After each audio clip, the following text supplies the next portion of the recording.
Et chaque fois que l'Église part dans des mauvaises directions, chaque fois que l'édifice, enfin que les choses se délitent, c'est toujours un retour à Christ qui permet de revenir à l'essentiel. Alors se mettre en question pour l'Église, c'est vraiment mettre en question toute sa structure, tout son discours. Et ça, cette nécessité ressort bien dans ce témoignage. En revanche, je dirais que tout bouge, même les dogmes bougent. Hein, dans le protestantisme, il n'y a pas de dogme qui ne pourrait pas être objet de révision, et de toute façon qui sont objet d'interprétation. L'importance de l'interprétation, je suis tout à fait d'accord avec ces propos.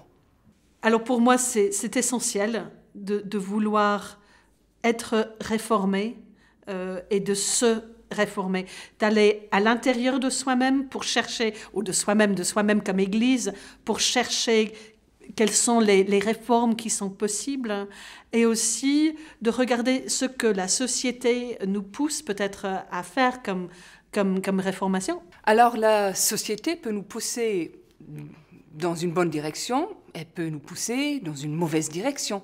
Mauvaise direction, je pense à la dégénération que l'Église du Troisième Reich a connue sous l'influence de l'idéologie nazie. Bonne direction, je pense à la réflexion qui a abouti dans l'ordination des femmes, donc une réflexion sur la place de la femme. Je pense aussi à la réflexion sur le mariage homo. Donc là, on peut dire que l'Église reçoit de bonnes impulsions de la part de la société. C'est indispensable, c'est-à-dire se remettre en question. Et on ne peut pas mettre le principe du sola scriptura sans se réformer sans cesse, parce qu'on est amené à justement lire de manière différente suivant les époques. Plus personne lit la Bible comme saint Augustin lisait la Bible. Même si j'aime beaucoup lire les commentaires de saint Augustin. Aujourd'hui, c'est inaudible. C'est intéressant sur le plan historique. Il y a des grandes idées, alors on peut les reprendre. Mais plus personne prêcherait comme saint Augustin prêchait. C'est se dire que rien n'est acquis, se dire que rien n'est... voilà, qu'il n'y a pas de dogme, qu'il n'y a pas de règles de fonctionnement, et qu'en permanence, il y a une exigence à faire mieux, ou en tout cas à se bonifier.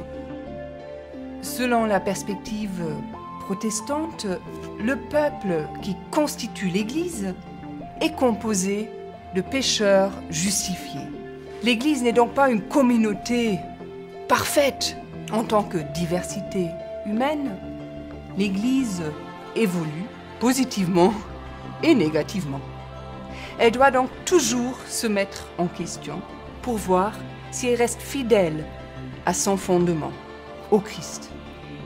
La théologie, c'est justement cet auto-examen critique de l'Église.